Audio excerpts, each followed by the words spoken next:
Have you ever found yourself frustrated with a building project? You start following the instruction pamphlet step by step, but instead of clarity, each page just makes you more confused. You're not alone. In fact, this sense of confusion is common, not just with construction, but also for those navigating the journey of healing trauma. Many people encounter the same obstacles, feeling lost when moving from instructions to real change. We are given plenty of steps to follow, much like that pamphlet. Yet translating those words and directions into actual felt awareness and meaningful action can be a real struggle. Why does this happen? It's because we often use the same approach for learning as we do for interacting. But reading about an experience isn't the same as living it. Think about it, it's like reading a book on how to handle an aggressive dog, versus actually facing one in real life. The difference is dramatic. When we move from theory to practice, from words on a page to physical action, we shift from thinking to engaging our whole body. Suddenly, we're no longer in a controlled, safe environment. Instead, we're in the real world, where complexity, conflict, and chaos activate our threat responses and survival instincts. That's why understanding each person's unique threat and survival response is crucial. It helps bridge the gap between learning and living, allowing positive experiences to support a shift from theory to a true embodied process of healing. So, if you find yourself stuck while trying to follow instructions, whether for a project or your own healing, remember, the transition from theory to action is essential. We need experience to develop the security needed to build confidence in something new. With the right support and understanding, you can turn confusion into clarity and move toward true and lasting change. Good morning, good afternoon, good evening all, it's Bear here. And in today's video, we're still exploring, or I want to still unpack the reasons behind why some traumatic experiences and responses to trauma and threat are therapy resistant. And in this video, I want to start to further expand. In the last video, we went through viewing, the three categories: our body, our nervous system, our story, and using a house as a way of putting all the different information into a context, an observable context that we can understand. Now, to work with that information and everything that we're gaining, we also need to develop a way of viewing things, like I mentioned in quite a few videos, of viewing things as a living ecology. One of the difficulties that I have come across in my advocacy years, and I've mentioned this in other videos, is the Western world or the modern world uses a reductionist approach to interpret things. It's a scientific method. You cut out certain parts, you reduce it down to understand that one key part. Fine in a scientific setting, but not in a living one. One of the reasons why, the way we get more defined and a more of a reductionist model is used in our world and in medicine it is, the more we use it, the larger the side effects pamphlet comes with everything that goes with it.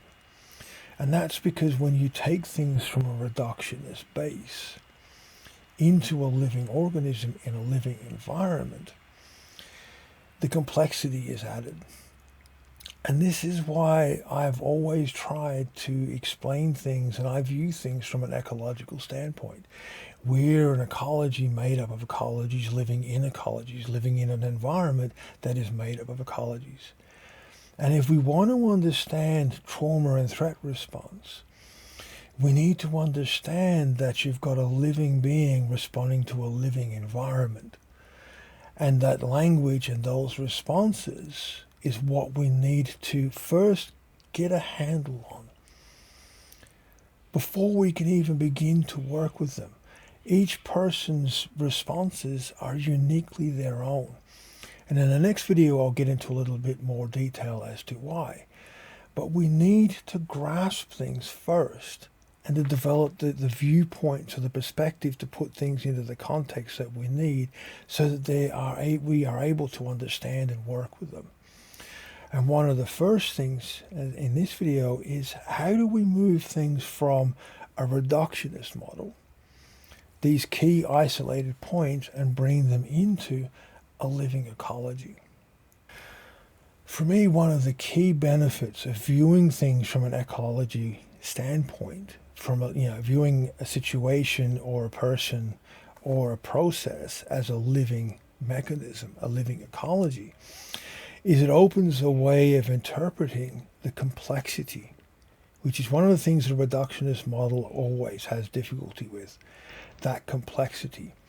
We as human beings are made up of thousands of interconnected processes and responses. When you look at the human physiology and you look at how our body just simply works, without even going into the complexity within our nervous systems, there are thousands of interconnected processes. And during trauma, so many of these internal processes compete or enter into states of conflict. And though that competing and that conflict heightens our body's interpretation that something is wrong.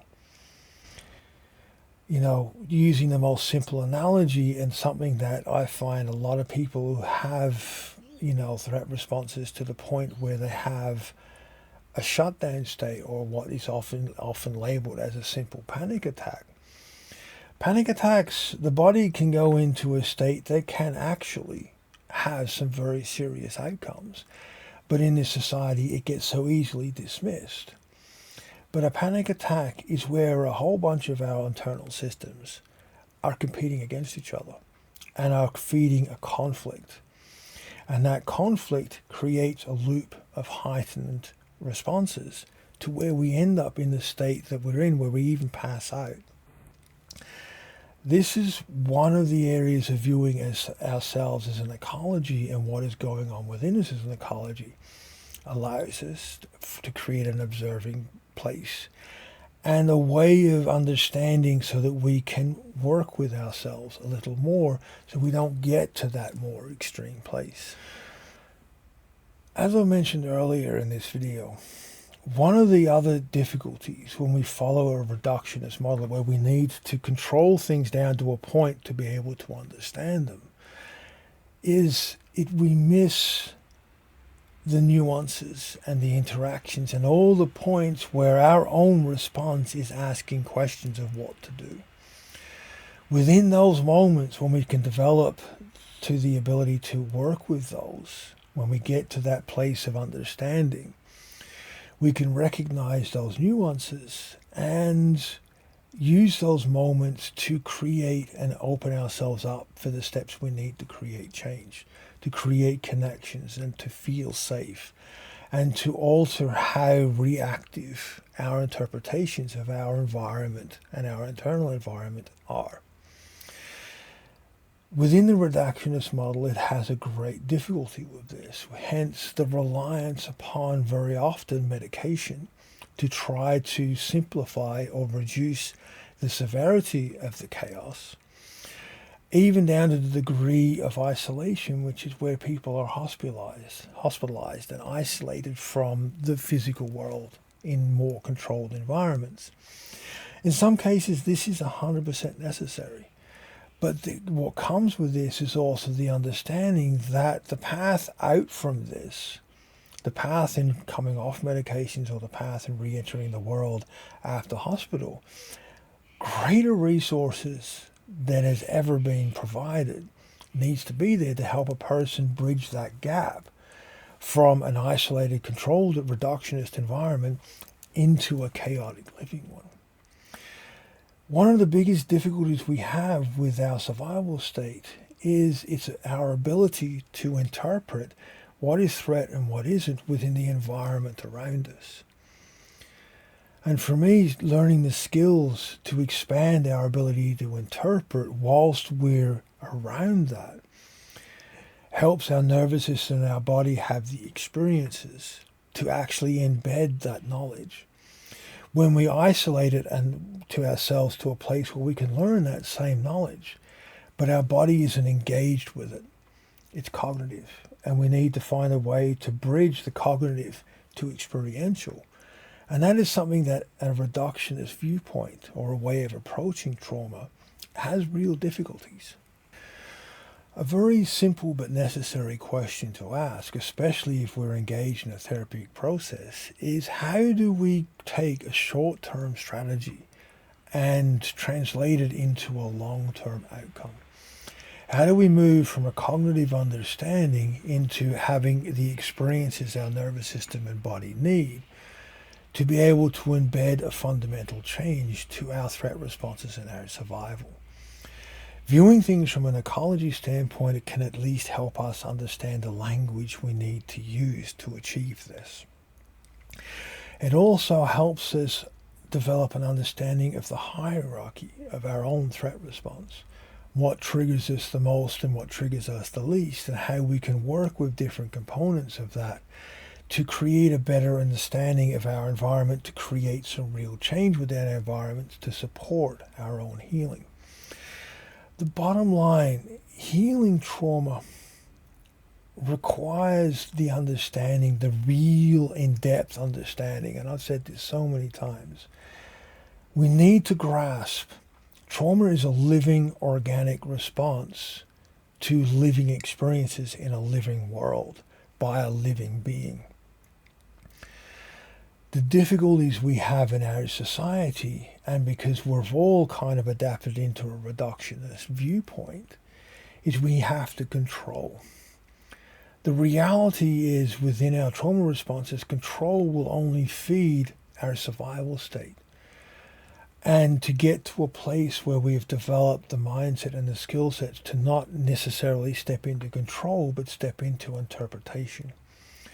By demystifying the responses and our interpretation of what's going on, can support long-term better outcomes, because we are teaching ourselves the experiences we need to heal. We are teaching ourselves the way a child learns to interact with an outside world, to understand what danger really is, to understand what's not danger, and how to approach both, how to respond to both, how to build problem solving and those strategies. We're engaging in that process again. And for many of us, if we've come from a developmental or an early childhood base, we never developed them properly in the first place. So we're amending them or relearning them or learning them from the very beginning. But this is how we build and bridge the gap between a short-term strategy and embed it into a long-term set of experiences to create long-term healing and to create long-term meaningful change in our lives. As always, I love you guys' comments and feedback. I love you guys' support for the channel. Please be mindful, please be safe, and I will see you all next time.